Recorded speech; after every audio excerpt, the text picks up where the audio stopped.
All right, getting there, but not there. Have a look at this now. Key. All right, so we've proven key switch, even the clutch switch is working. That's not entirely true.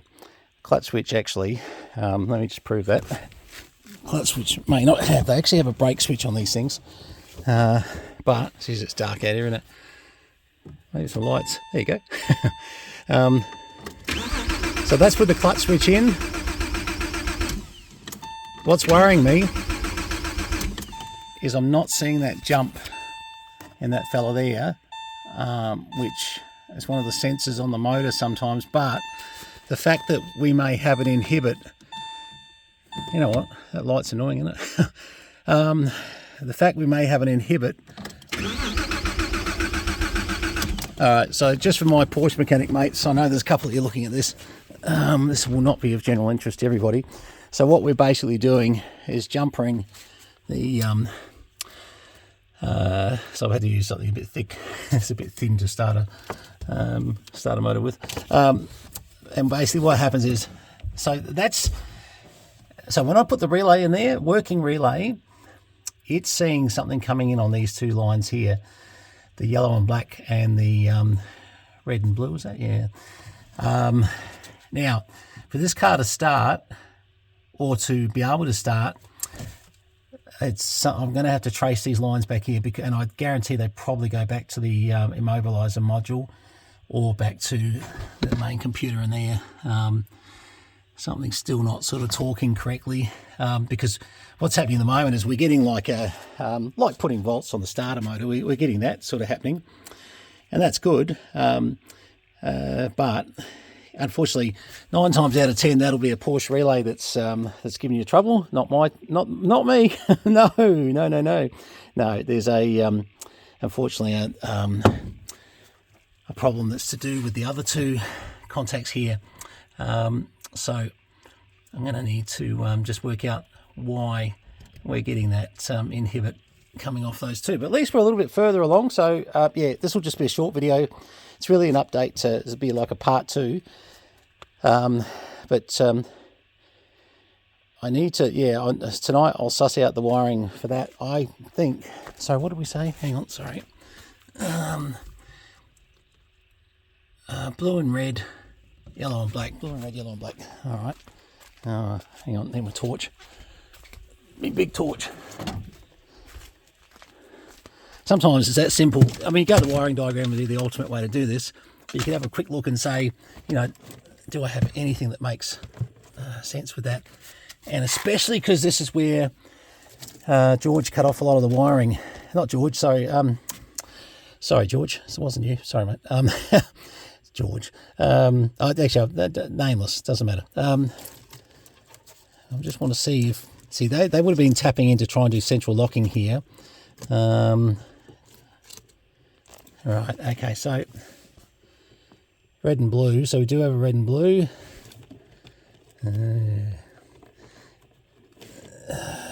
That's yellow and white. See, we've got a yellow and black in that loom there.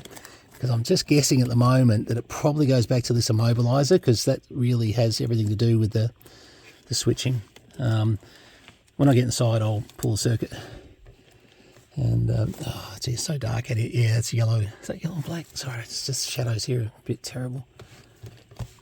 Geez, I wish I was in my workshop. I honestly can't tell because of the lighting in here, but I think that's just a solid yellow, actually.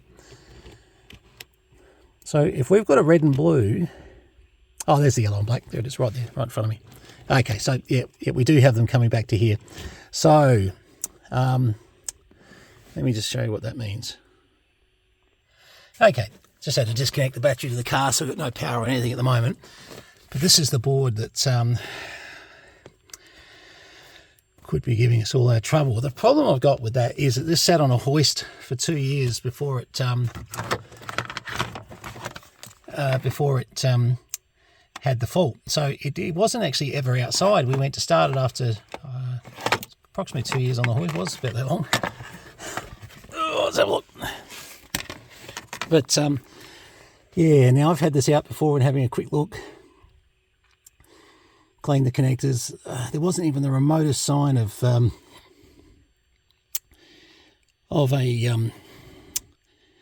corrosion, which, you know, being under the seat in these Porsches, you can imagine water comes in through the back. You've got some drains that are under here.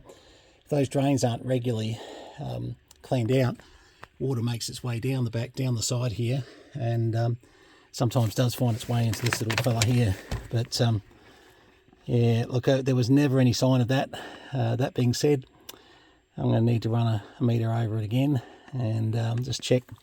What we might be able to do is actually just test a couple of these regulators and bits and pieces and just see if they're actually working, because, you know, if there's no volt supply getting to the board there. Most people don't fix these at component level. They just send them into a company in Florida to get them sorted out. And don't laugh, I might end up doing that too. But with that, you'd send them the computer and this box here and the full, you know, VIN number, etc., etc. So yeah, and from memory, just trying to find it. Where was it? Oh, maybe it's on the other side. You got to pull it out. I thought from memory there was a fuse we checked on these. I just, it's probably staring me in the face. It's this light that's probably not doing us the best. And yeah, they have a little filler thing that goes in there. Is that the fuse thing? What's it say? Can't read it for the life of me. Nah, too dark in here. Need better workshop. Anyway, yeah, so that's what makes it all function. So I'm going to pull this out tonight. I'm just going to check a few bits and pieces, just real basic things that we didn't check before. I think my chances of finding a fault there are very, very slim. But it's worth having a look at and just see where we go from there. All right, well, that's just an update for, you know who you are. There's a couple of mates. Most of you just go past this video. It's not going to be of much interest here. But we'll leave, I was going to say we'll leave the battery off, but we can't leave the battery off. Come to think of it, I should be able to close the roof without the immobilizer on. That'll be interesting. We'll see. Anyway, yeah, but just remember, whenever you're disconnecting computers on cars, immobilizers, anything like that, anything to do with how they work, yeah, pull the battery, definitely. There's a lot of current surge sometimes when you're pulling those connectors off, because they do a lot of very important tasks. So anyway, okay, that's video part 2 of that first one. And yes, as I said, for a lot of people, you'll just be skimming past this. I apologise, it's not radio, and but I do have some Porsche guys on my page who I can refer them to this, and well, they may see it anyway, and, you know, might give me a couple of ideas. 986s, they're actually pretty common, pretty easy to fix. So this one just may be that, you know, we've unfortunately struck a immobilizer fault that is going to be a little bit more drastic as far as cost wise. Easy to plug in and plug out, that's no problems. But so far, yeah, I've got everything obvious out of the way. And just so you know what those obvious things are, there's 4 or 5 fuses in the fuse box on the far side over there, in the wheel well on the driver's side in Australia, obviously passenger side in the US. Good point. I've never seen a US one. I assume they put them on the same side. Anyway, well, they do with the computer, because they put the computer under the driver's seat. So yeah, they probably do. Then you want to check if there's a clutch switch. In this model, I wasn't actually able to find one. I don't believe it's got one, but by the same token, that doesn't mean it hasn't. It just could be tucked up right above the heater duct. But I did check the brake switch, that was fine. But for the life of me, you know, I couldn't get to the, and maybe that's tomorrow in the light, you know, just try and see if we can find the, if there is a clutch switch there. But at the moment, I guarantee you, it's not that. No, I just don't, well, I don't guarantee anyone anything. But I don't think it is that. The back section here, need a bit of light here, just for you Porsche enthusiasts, with these relays, just remember, if you're ever needing to check, it's pretty simple really, because the when you don't even have to look at the relay, you can see straight away that, you know, obviously these thick leads here are the starter motor, and that's how they function, and they pull a relay to do that. and these two here looks like they go back to the immobiliser from what we were just seeing. So yeah, so if you want to test the starter motor, so this would be how it normally sits here, and you would just look at how I've done that right there actually. And let me just take that out for a second just so you can actually see. So it's basically your jump ring between this fella here and this fella here, which it's a bit dark in here to tell you the might be able to tell you. Hang on. They are 30 and 87. 30 and 87. Yeah, so your jump ring 30 and 87 across there, which if you look at the top of this relay, which is actually a bit better, you can sort of see that in the diagram there, just how they do that between 30 and 87, and then that then works. Anyway, so that's how to get your starter motor tested on a Boxster, I suppose, just to give you a bit of a thing, but most of the people that are seeing this video, they already know that. They're pretty smart dudes. All right.